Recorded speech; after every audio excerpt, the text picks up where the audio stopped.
Hello, everyone. I'm the okayest bassist, and this is a very special unboxing.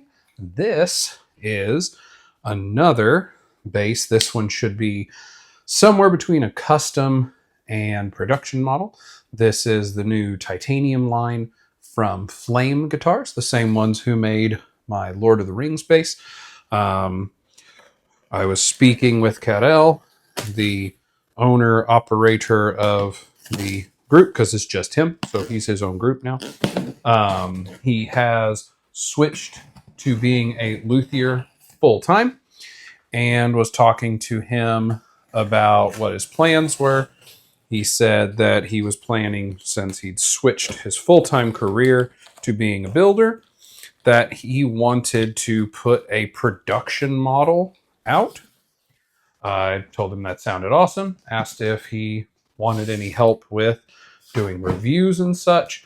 He sent me the information on it, and here it is. So you're seeing it for the first time. There will be, I'm going to try and do one of the little block things up here that shows the video to the link to his video so you can see him making the instrument. But let's go ahead and open it up. So for the overhead, you can see the back of the case. I seem to have opened it upside down, but probably the best way. We'll just deposit that right over there. Here we go. We have a gig bag, branded gig bag. So the original gig bag. There you go. Looks like a pretty neat bag. Let's see what we have here for goodies. Nothing there. He had said, was it in the box? He had said there would be goodies in the package. That is packing. Karel, did you lie to me? I don't think Karel lied to me. Let's see. There will be a zipper. There's a zipper. Zipper this around. Okay. Well, boom. Open the bag. Bubble wrap. Hooray. We're going to hang on to that because this bass is going to go around to some other people from the YouTube. So we might as well save all the packing. Aha, there's the thing. You will see it in his video. If you watch it. But he has included hardware and a custom wood hanger.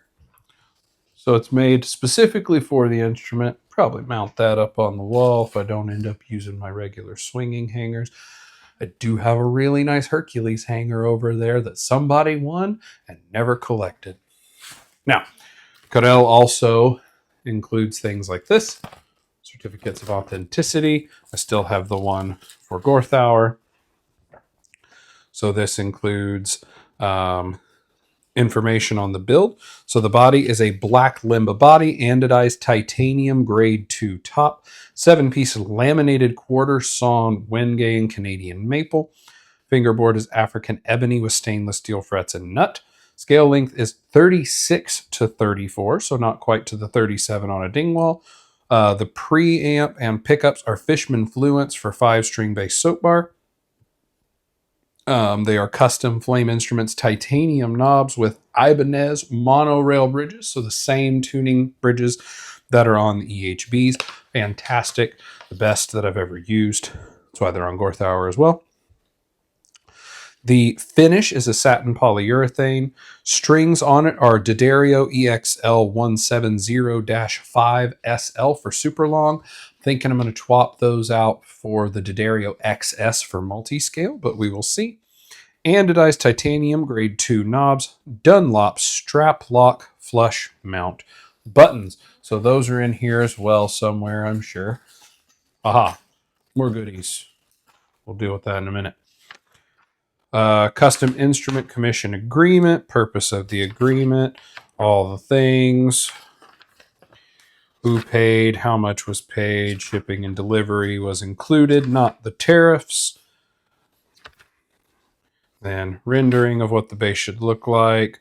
Warranty agreement is that the seller provides the buyer with a 2-year warranty on the base from the date of purchase under the following conditions: manufacturing defects in material and workmanship, severe deficiencies that occur during normal use of the base, like an unplayable instrument or strong electrical noise. I can vouch on that. On Gorthauer, the signal was cutting out. Turns out that part of the shielding paint was making contact with one of the potentiometers, and Carell helped with getting that corrected. It has all of that information. I guess I'll probably have to censor that because someone will end up seeing my name. I've doxed myself forever. Probably won't remember to correct that. We're going to include that back in this so that any of the other base peeps that doth receive and review this instrument can read that same information I did read. Deposit that over there. So now, without any more waiting, let's take a look here. So he included some of the free candy, just like Sweetwater. Appreciated. So here, the first general look. A little sheet of plastic off of there.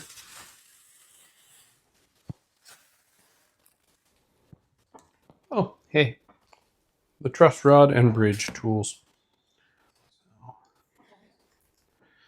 There is the instrument in all its glory.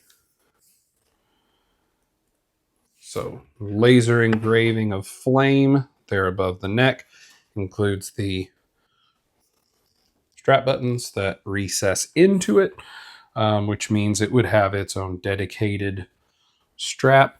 The black limbo was treated on the front to be black with kind of a burst effect on the back so that it was more uniform across the front.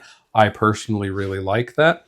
The titanium has been heat anodized.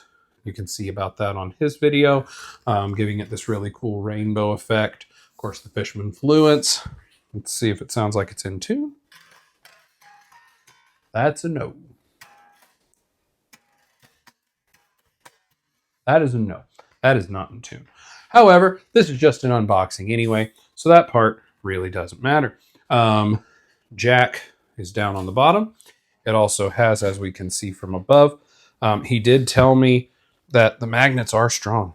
Jesus, they are. Okay, so there's controls in there. There's stuff in there, not controls. There's wires and stuff in there that control these two things. Pickup magic. It is not. I'm not able to pull that open. So if you want one of these, that control plate's not going to pop off by accident. He said he had to use a screwdriver. I thought maybe his little baby luthier hands were just not as strong as that of a bass player. I'm a baby too, because that's not opening. Maybe we carve that just slightly deeper, so we have more of a fingy hold in there. I don't know. Not telling you what to do, Carell, but that'd be my answer. It is a neck through, so you can see the cool design of the neck through, and then the black limbo wings. I don't remember what he called it. I think he called them pill shaped for the inserts for the fret markers. Those are aluminum. I had thought, oh, it'd be really cool to do like this heat treated titanium, and then I was informed, as to my ignorance, that once you heat treat this and then you scrape the top off, like surfacing a fretboard, sanding, polishing, and all that, the rainbow will go away. So these are aluminum inserts, but they still look really cool. I really like that. That's a very nice, minimal, but still awesome. And they're all the way across the entire fret width on the side. He says in the video how he used the same size on the fret face as he does on the neck side. So that's pretty neat. He also always makes sure there's a good little bit of a nubbin at the end of that neck, so that it can hang. Again, comes with the custom hanger, so very secure there. So there we go. So lift this up, get a quick once over the rainbow. Okay, so there we have it. As per normal, a few weeks from now, once I've had some time to play with this, test it out, probably change the strings to what I like. We will revisit and we will do the actual review. But until then, as always, thanks for stopping by. Thanks for watching. Hope you have a day as awesome as you are.